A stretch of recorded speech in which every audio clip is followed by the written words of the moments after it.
With the recent release of Rarity Collection 2, a lot of people are on the fence. Should they pick up the product? Should you not pick up the product? Well, that's what we're going to be discussing here today. What's up everybody?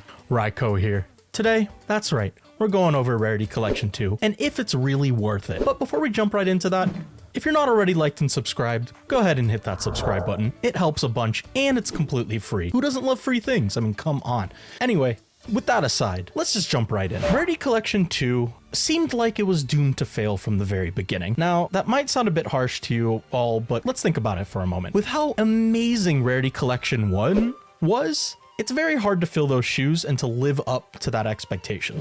Any set that was going to be released in the same series and the same line as Rarity Collection 1 is going to feel like a disappointment because, again, the first Rarity Collection was fantastic and it was new and this is what we've all been wanting for such a long time, and it was so exciting that something like Ash Blossom, for example, finally got a higher rarity, and all these cards that were expensive such as Barone were finally getting reprints in a bunch of different rarities and were accessible to everyone. Rarity Collection 1 introduced a whole new concept to what products can be. But with that being said, with Rarity Collection 2's release, with the hype died down and the expectations and the bar set by Rarity Collection 1, was it really going to fill the shoes? Well, not really. It was pretty much doomed to fail from the beginning in terms of the hype and getting people excited for this set. But it's kind of hard to compare it to Rarity 1 as well because of that initial hype and because of how new it was and because of the type of product has never been introduced before in the TCG at least. So Rarity Collection 2 is a bit unfair to compare to Rarity Collection 1 given how fresh that was to everyone, but just looking at it from a objective perspective for Rarity Collection 2, it's a bit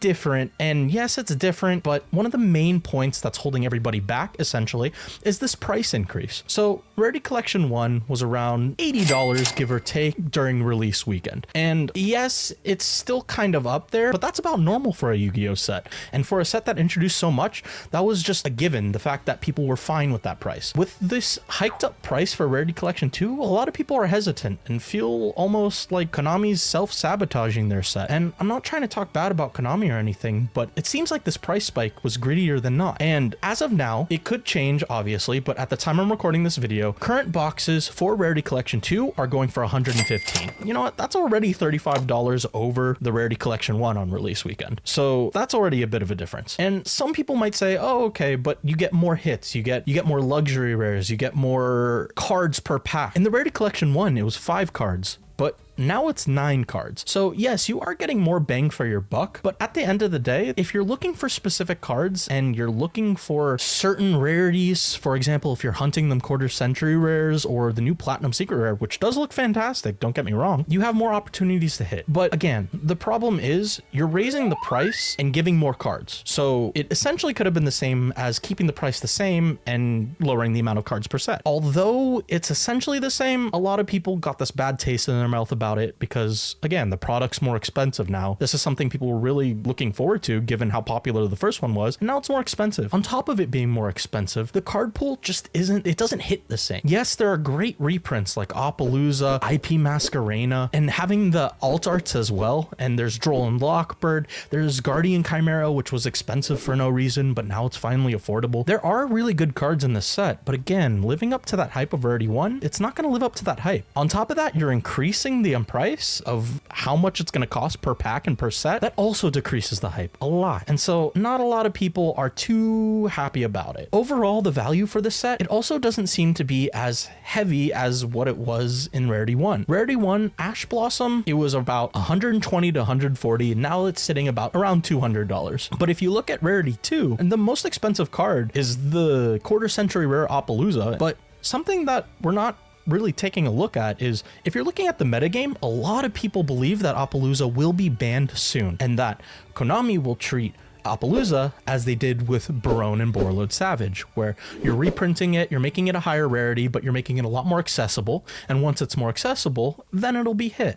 A lot of people think this card's going to get hit, so having your number one card in the set be a card that everyone's afraid to pick up isn't looking too good for the set. Overall, the singles, not as good, but again, there still are really good cards, and the rarities are really cool. Don't get me wrong. The Platinum Secret Rare looks fantastic, and if you're comparing it to Rarity 1, I would say that the Rarity 2 Platinum Secret Rare looks exponentially better. Some would even say that it's better than the Quarter Century. I wouldn't say that. I personally like the Quarter Century a little bit more. But yeah, the Platinum Secret Rare looks fantastic. But again, the cards and the price of this set are really dragging this down. All in all, at the end of the day, everybody's going to be opening this set or looking for cards, and everyone's going to have different reasons as to why they're getting what they're getting.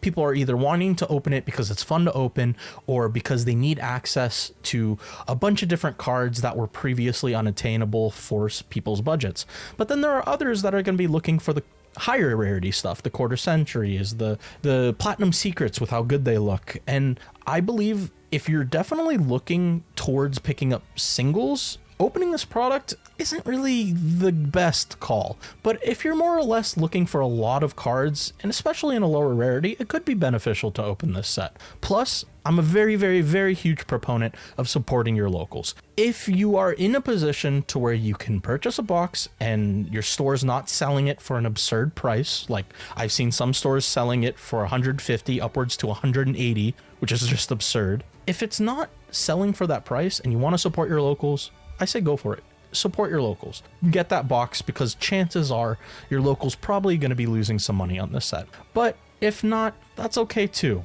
The number one way to let Konami know that we're dissatisfied with their product is to simply not purchase the product. Now, I'm not saying you should not purchase the product, because again, everyone's in different positions here and everyone has different objectives when it comes to this set. However, all in all, whether or not you purchase the set is up to you. But me personally, full disclosure, I'm not going to be purchasing this set. I'm going to be picking up singles and Quarter Century as I did Rarity 1, but unlike Rarity 1, I'm also not going to be opening this set. The price spike is just too much for me personally, and all in all, the card pool just doesn't really make it worth it. But I'm curious to know what you all think. Do you agree? Do you disagree? What are you going to do? Are you going to pick up Rarity Collection 2, or are you going to pick up just singles? I'm curious to know. Let me know in the comments below. If you stuck around this long, thank you so much. I know this is a different kind of video, but this has been on my mind and this is something I've really wanted to talk about because, again, I love Konami. I think this game is fantastic. I think it's a really, really great game, but if a set comes out like this following such a hype set, it's just a very big disappointment. And I was really looking forward to this set, and I know a lot of other people probably were too. And with the price hike and the card pool, it doesn't hit that same feeling as the Rarity 1 did. But yeah, anyway, rambling over. Thank you all so much, and if you've stuck to the end of this video, make sure to like and subscribe, and until next time, peace.